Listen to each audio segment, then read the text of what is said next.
all women are different, but they are all women. This video is androcentric from a men's point of view and is presented as opinion, commentary, and debate. Expressing opinions is not violence. These are ideas to challenge, question, and argue in public, because classical liberalism relies on the First Amendment for its dialectic. If you are a feminist, then consider this. If patriarchy truly existed as claimed, feminism could not. And if all men are trash and women are equal to men, then what are we to conclude? Women will die for their children, men will die for their wives and children, and God chose to die for all mankind. Authority rolls up with responsibility. If this framing of facts offends you, click off to a cute cat video. Proceeding further will expose you to gamma bias and criticism directed at ideas, claims, institutions, not at any individual's virtue or dignity.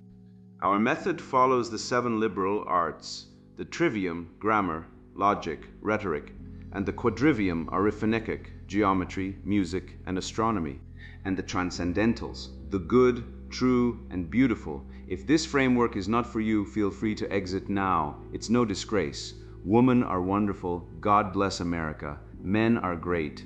Feminismus delendus 8. The Deep Left, Satanic Paranoid Crazy Without Boundaries, written by Conrad Riker. Available now, links in description. The Deep Left, a field guide for men who still notice reality. Men are being erased by design. How language, lies, and laziness are weaponized to destroy male agency, one vague text at a time. I once watched a man get fired for saying men have penises in a Zoom meeting. Not joking. HR called it a hostile work environment. Meanwhile, his female colleagues stood up at the same meeting and said, "Men are colonizers of my body," and got a standing ovation. This isn't satire. This is Tuesday in the post-Christian West, where truth is inverted, language is weaponized, and men who speak plainly are treated like arsonists. You and I both know the world has gone insane, not because we're irrational, but because the system is designed to make us doubt our eyes, ears, and testicles. When 83% of divorces are initiated by women, when family courts routinely strip fathers of their children for no reason other than being male, when suicide is the leading cause of death for men under 50, and yet we're told the real crisis is toxic masculinity. You don't need a PhD to see the scam. You need eyes and courage. I've studied the data, the biology, the philosophy, the court records, the divorce stats, the sperm counts, and the conclusion is inescapable. We are not broken. They are women, leftists, DEI bureaucrats, feminist academics, and the entire gynocentric priesthood have spent 50 years pathologizing male strength, reframing competence as oppression, and turning self-reliance into a crime. They've rewritten language to erase reality: assigned male at birth, lived experience, heteronormativity, all linguistic landmines planted to blow up your ability to think straight. I've seen engineers fired for using he/him, dads arrested for showing up to their own kid's soccer game without permission, boys medicated for being energetic, men shamed for wanting to build, lead, protect, and for what? So a woman can change her mind 17 times about the Wi-Fi password and still expect you to fix it, without instructions, without thanks, without respect. This isn't love, it's testing, a dominance game disguised as help. And we've been losing because we keep playing by rules written by our enemies. But the trivium, grammar, logic, rhetoric, was forged in fire by men who fought sophists and tyrants. I'm not here to comfort you. I'm here to arm you with words, with facts, with the unapologetic truth. You are not the problem, the world is, and it's time to take it back. Citadel of speech. Language is the weapon of the weak, said Nietzsche, and he wasn't wrong, because the strong speak plainly while the weak twist words until truth itself bleeds out. I once watched a software engineer, 38, married, 3 kids, wrote clean code and never missed a sprint, get fired for typing he/him in a company-wide email signature. Not because he insulted anyone, not because he broke policy, but because a new DEI hire, a self-described non-binary empathetic energy conduit, filed a hostile environment complaint. The company didn't defend grammar. They didn't defend biology. They didn't even defend consistency. This same DEI hire later claimed to be spiritually fluid between dimensions, but the engineer gone. Replaced by a consultant who teaches pronoun mindfulness and gets paid $250 an hour to tell men they're colonizing the air with their breathing patterns. This isn't absurdity, this is strategy. This is linguistic warfare, and its architect is Judith Butler. The philosopher who made a career out of claiming identity is performative, meaning in practice that if you say you're a wombat who moonlights as a submarine, you are, and anyone who disagrees is a fascist. Her theory isn't philosophy. It's gaslighting dressed up as intellectual rigor, a linguistic sabotage operation designed to dissolve the male self-conception into a fog of uncertainty. And it works because when a man no longer knows what he is, he stops acting like one. The term toxic masculinity didn't exist in 1980. Now it's in every school, every HR manual, every therapy session. It started as a fringe phrase in a 1990s men's movement that got hijacked by feminists and turned into a semantic landmine. Today it means any male trait that isn't passive, agreeable, or emotionally leaky. Ambition, toxic. Stoicism, toxic. Protecting your family, potentially toxic. The American Psychological Association officially pathologized traditional masculinity in 2018, listing traits like dominance, achievement, and self-reliance as harmful. Let's be clear, this isn't psychology. This is propaganda. It's the same playbook used against fathers in family court, where 70% of custody goes to mothers, where men pay child support for kids they're legally barred from seeing, where a woman can accuse a man of abuse and get an instant restraining order based on a therapist's guess. The data is undeniable. Men are 3.5 times more likely to be arrested for domestic violence when no crime occurred than women are when they commit it, DOJ 2020. But try saying that in a college seminar. One male student at the University of Michigan raised his hand to cite the CDC's National Intimate Partner and Sexual Violence Survey, which shows women perpetrate domestic violence at nearly the same rate as men, and was reported to campus diversity officers. His crime? Spreading misinformation that undermines survivor narratives. Translation: he spoke fact in a religion that worships victimhood. We've seen this before. Orwell's 1984 wasn't a warning. It was a user manual. The party didn't win by force alone, it won by destroying language. Newspeak eliminated words like freedom and truth until no one could even think them. Today's woke jargon, heteronormative, patriarchy, lived experience does the same. These aren't terms, they're thought stoppers. Say biology and you're denying lived experience. Say father and you're enforcing heteronormative constructs. Say man and you're accused of epistemic violence. This isn't debate, it's semantic siege warfare. Critical race theory, queer theory, feminist linguistics, they all share one goal: to replace logic with emotivism, to make male discourse illegal in its own civilization.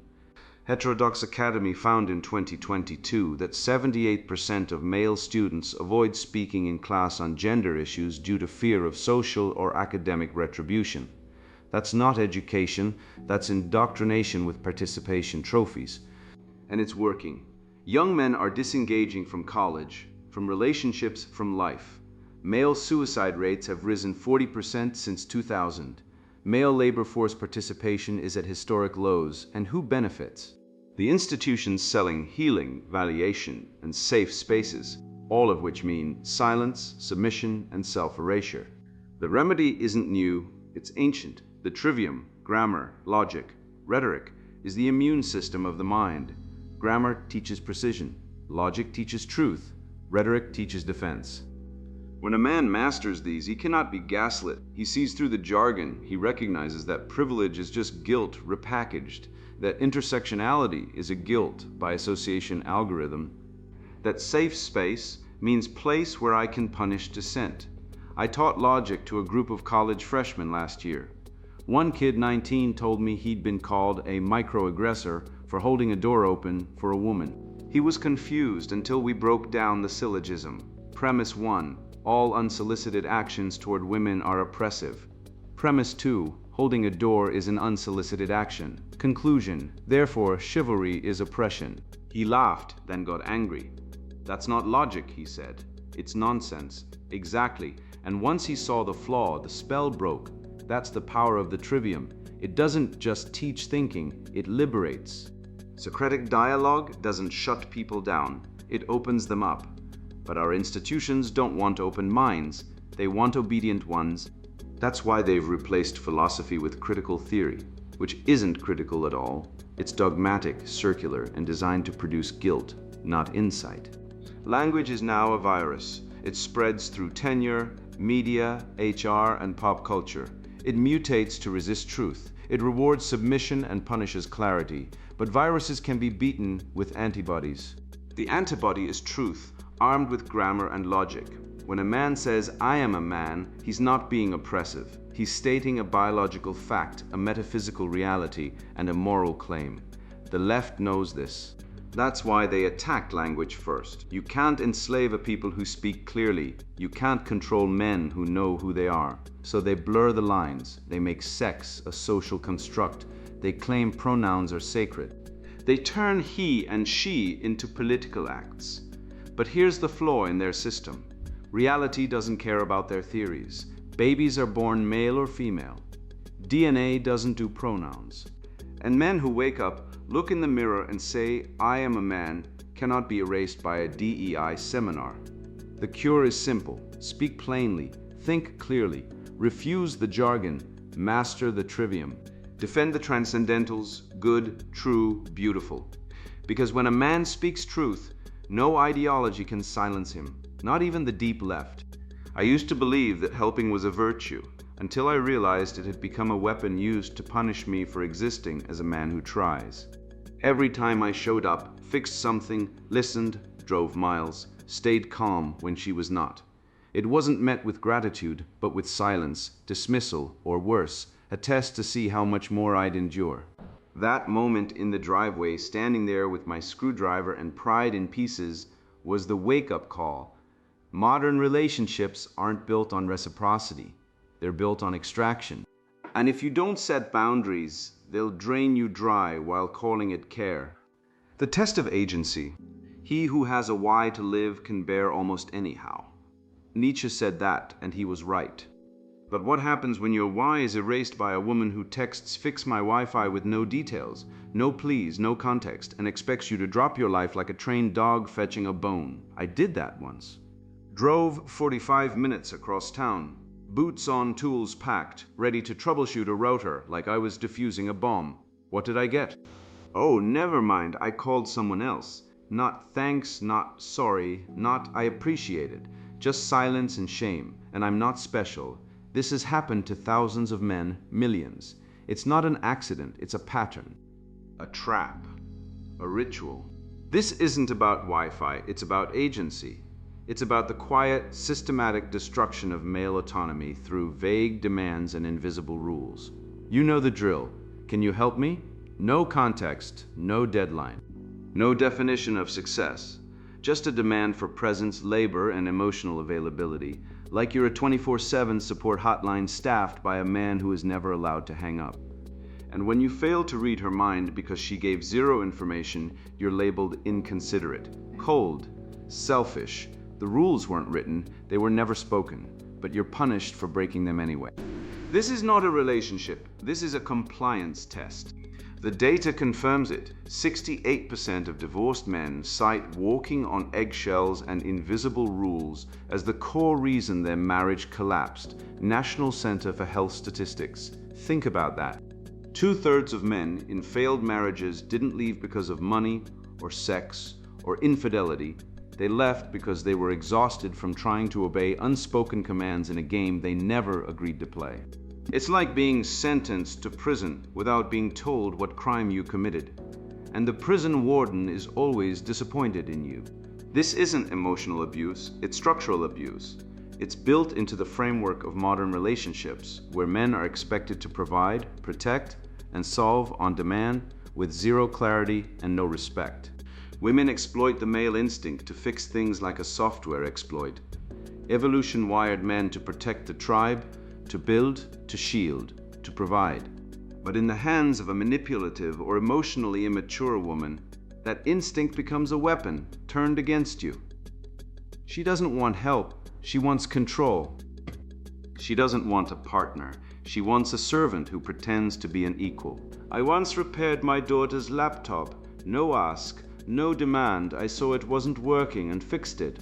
What was my reward? A scolding. You didn't do it the way I wanted. Never mind that she never told me how she wanted it done. Never mind that it now worked perfectly. The crime wasn't incompetence, it was independent action. I acted without permission. I used my agency. And that cannot be tolerated in the new matriarchal order, where male initiative is only permitted when it serves female whim. This is the help trap. No clear instructions, no clear boundaries, infinite obligation. It's not help, it's a test of submission. And if you pass, you get no reward. If you fail, you get shame. The cycle is simple. Vague request, emotional labor, failed, mind-reading, guilt, withdrawal, punishment for withdrawing. It's a closed loop of exploitation disguised as intimacy, and men are dying in it, literally. Male suicide rates have tripled since the 1990s, CDC. Divorce courts strip fathers of children at a rate of 70% in contested cases, National Parents Organization.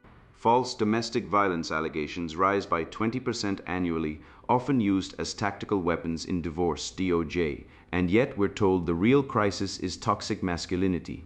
Let's be clear, the real toxicity is the cult of female innocence, the unchallenged dogma that women are incapable of malice, manipulation, or systemic abuse.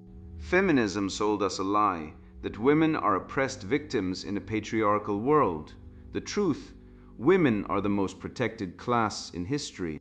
They live longer, are favored in custody battles, receive lighter sentences for the same crimes, Bureau of Justice statistics, and dominate the roles of victim in media, law, and therapy culture.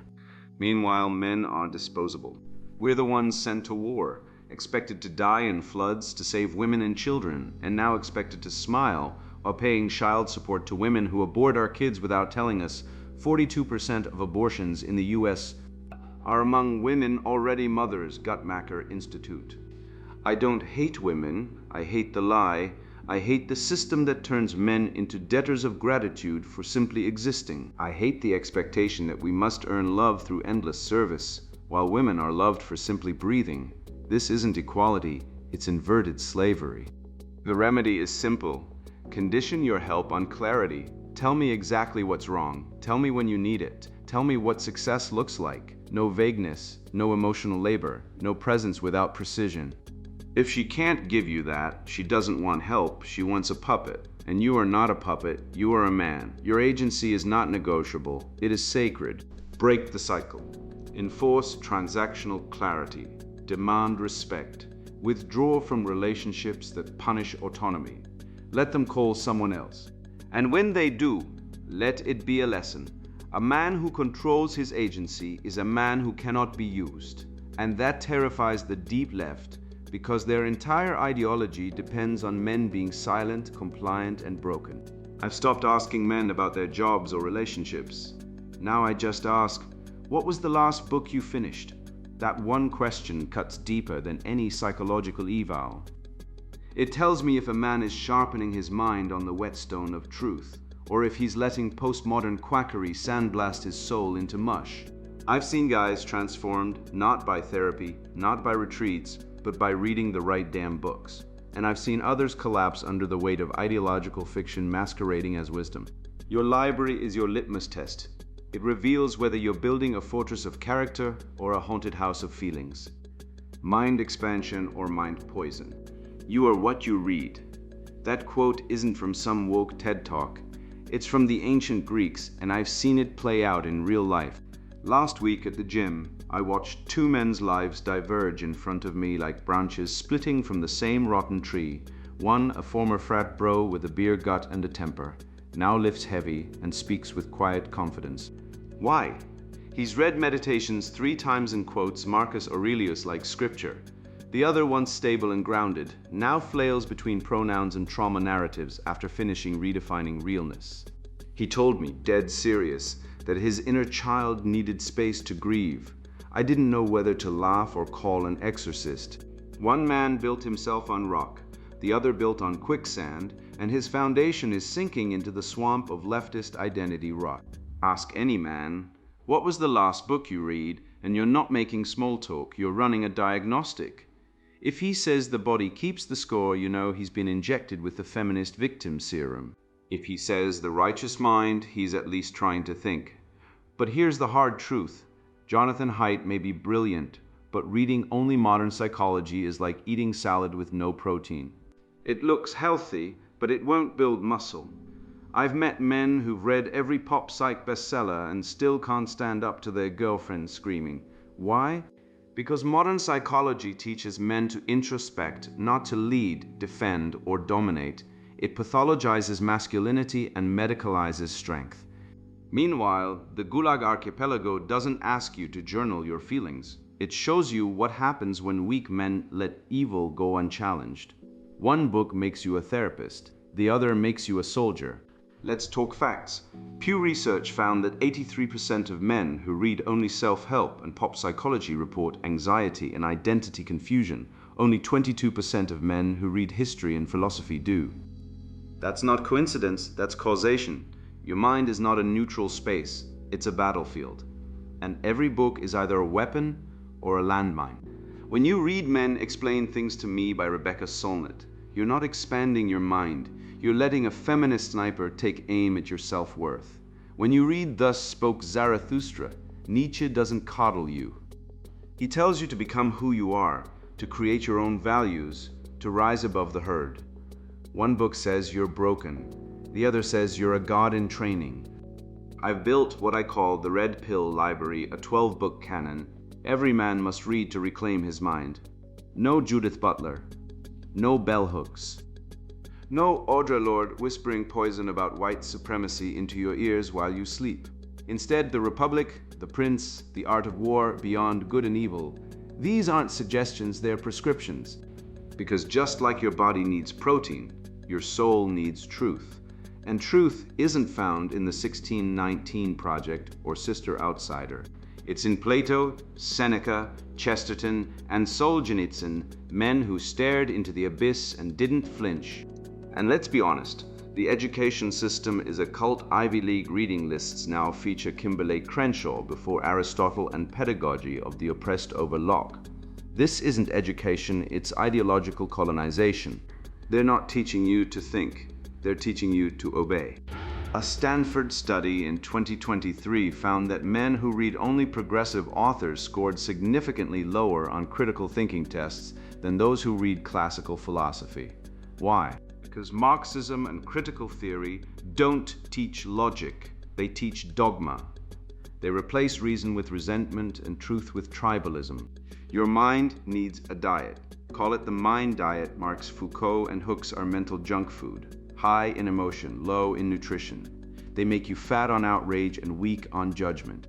Plato, Seneca, and Marcus Aurelius are cognitive protein. They build discipline, clarity, and courage. I audit my reading list every quarter. If a book makes me feel guilty for being a man, it's gone. If it makes me want to fight for something higher, it stays. Simple. I once knew a man who read nothing but feminist theory for 2 years. He stopped lifting, stopped dating, started crying during podcasts. He told me, I'm deconstructing my masculinity. I told him, you're deconstructing your spine. He's now single, broke, and lives with his mom. Meanwhile, my brother reads one classic a month. The Odyssey, Meditations, The Prince. He's married, owns a business, and when his wife gets emotional, he doesn't collapse, he leads. One man fed his mind on truth. The other fed it on poison. The results are undeniable. The left doesn't want you to read, they want you to be read. They want your mind colonized by their narratives, your will broken by their guilt, your spirit crushed by their lies. But you are not a victim, you are a man. And men don't get saved by therapy, they get saved by truth. Cut the poison. Read the canon, rebuild your mind, or die soft, confused, and forgotten. Another statistic in the graveyard of weak men. They called me toxic for wanting to provide. They called me oppressive for setting goals. They called me emotionally stunted for not crying in meetings. But when I looked around, I saw the real sickness, a culture that pathologizes male ambition while celebrating female dependency as empowerment. I started digging not into therapy manuals or diversity trainings, but into history, philosophy, the old books no one reads anymore. That's when it hit me. This isn't accidental, it's systematic. And if men don't wake up, we won't just lose our jobs, we'll lose our souls. The great male suppression. Men are not born weak. They are made weak on purpose. I learned this the hard way at 24. When I got my first office job, I wore a suit, showed up early, stayed late. I wanted to build something. A week later, HR pulled me aside. Some people have expressed concern, you're too driven. Try to tone it down. Tone it down. I wasn't screaming, I wasn't stealing, I wasn't even loud, I was just ambitious. Meanwhile, the woman who spent half the day scrolling TikTok was praised for her vibrant energy and authentic leadership. This isn't an anomaly, it's policy, it's design. The Harvard Gender Study in 2022 found men expressing independence are 3 times more likely to be labeled arrogant than women doing the same behavior, opposite labels. The system doesn't punish failure. It punishes male success. It doesn't fear weakness, it fears strength. Look at Andrew Tate, banned from every platform for teaching men to make money, build discipline, protect their minds. Not one platform banned the feminist influencer who said men are replaceable to 2 million followers. Not one, but Tate gets erased for telling boys to lift weights, save money, and avoid deadbeat women. Why? Because female dependency is now celebrated as empowerment. A woman living off 5 boyfriends, collecting state benefits, and shaming men online is a survivor. A man who builds a business alone, pays his taxes, and mentors boys is toxic. The double standard isn't accidental. It's programmed. It's called the double bind of male virtue. If you lead, you're oppressive. If you follow, you're weak. If you speak, you're loud. If you're quiet, use passive. There is no winning, only submission. I once had a friend, let's call him Dan. He started a landscaping business at 26. No loans, no handouts. He worked 80-hour weeks, bought his own truck, hired 2 guys. His friends mocked him. Dude, you're so greedy. You're turning into a capitalist pig. Relax, bro. Life's not a race, but when Sarah from accounting opened a crystal healing Instagram shop selling 30 vibe alignment PDFs, everyone called her fearless and a boss babe. Same hustle, same effort, opposite reception. Why? Because Western culture no longer rewards production. It rewards performance, and female performance, especially performative victimhood, is now the highest virtue men produce, women posture. And the system rewards the posturers. Historical fact, in 1950, 60% of men lived independently by age 22. By 2024, it's 28% US census. That's not progress, that's infantilization. Boys are taught from kindergarten to sit still, be quiet, raise their hand, apologize for existing. They're medicated if they fidget, shamed if they compete. Then at 25, society turns around and says, why aren't you married? Why aren't you a provider? Because you crushed the provider instinct out of him by age 6. You called his energy ADHD, not potential. You called his drive toxic masculinity, not character. Now you wonder why he lives in his mom's basement watching anime. You built the basement, you wired the Wi-Fi. Don't act surprised. And let's talk about the data they don't want you to see. Pew Research in 2023 found 71% of men under 30 report feeling shamed for wanting to succeed in school or work, not failure, wanting to succeed. That's how deep the rot goes. You're not allowed to want more, not unless it's on their terms, not unless you apologize while you climb. The leftist ideology isn't about equality, it's about suppression. Specifically, the suppression of male autonomy, because autonomous men cannot be controlled. They don't beg for validation, they don't kneel.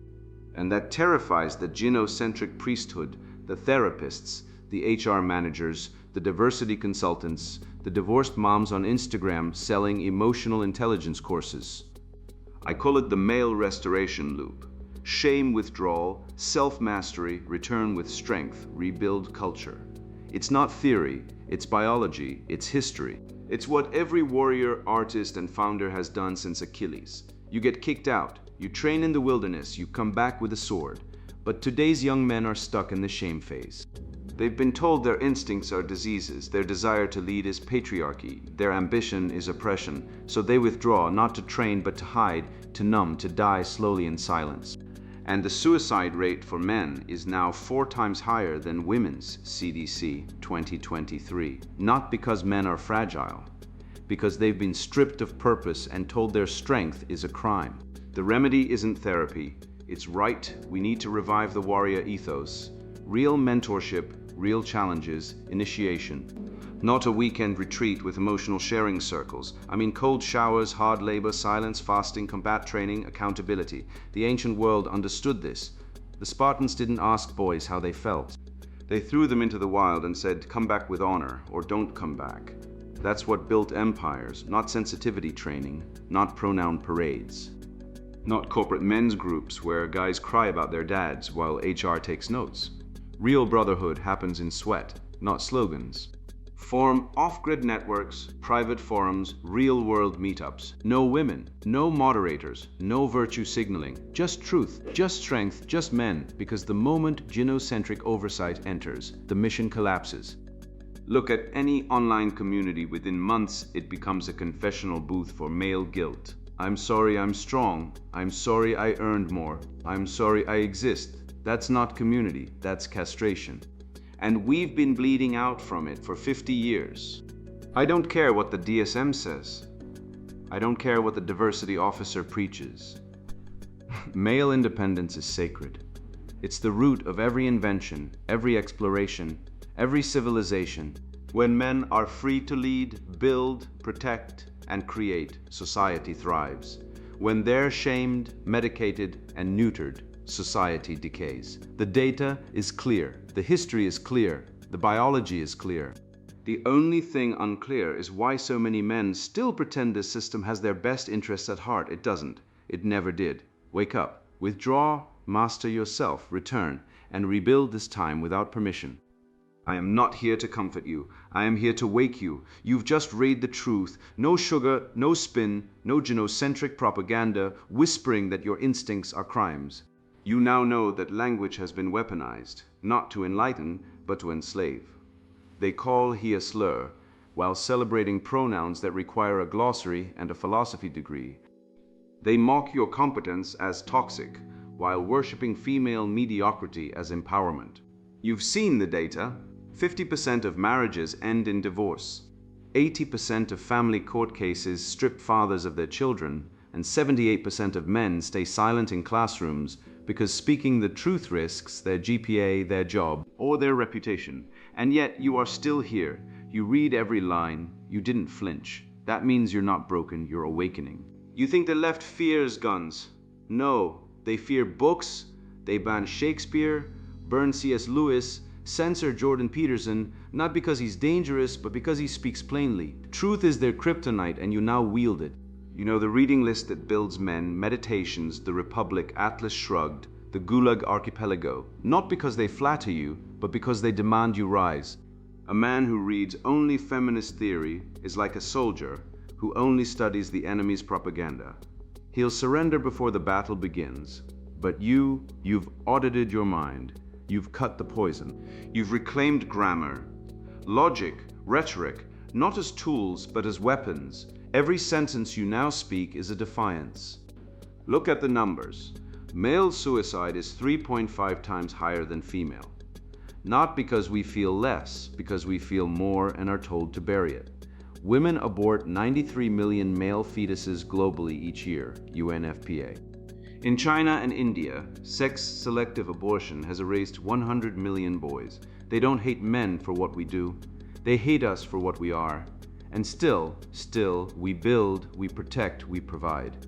Even when cut off from our children, even when shamed for succeeding, even when called monsters for wanting respect, that's not weakness. That's virtue under fire, and virtue always wins in the end.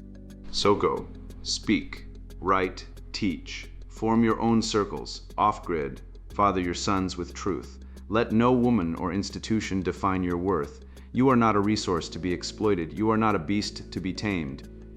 You are the citadel, the guardian, the flame that refuses to be blown out. They can silence platforms, ban books, mock masculinity, but they cannot kill what is written in the code of life itself. You've read this. You've understood now, act, and when others ask where you got the courage, point them here. Let the roar spread. And now the sponsored book introduction. The Deep Left. Satanic, paranoid, crazy, without boundaries. For decades, I watched the slow rot spread. I saw friends lose jobs for speaking plain facts. I watched universities teach that biology is a social construct. I saw my own sons mocked for acting like men while being told to open up only to get called weak. This insanity isn't accidental, it's a war. The left has gone from misguided to malicious, pushing satanic paranoia that destroys boundaries, truth, and beauty. Their lies turn reality upside down, rewarding victimhood, attacking logic, and erasing the natural order.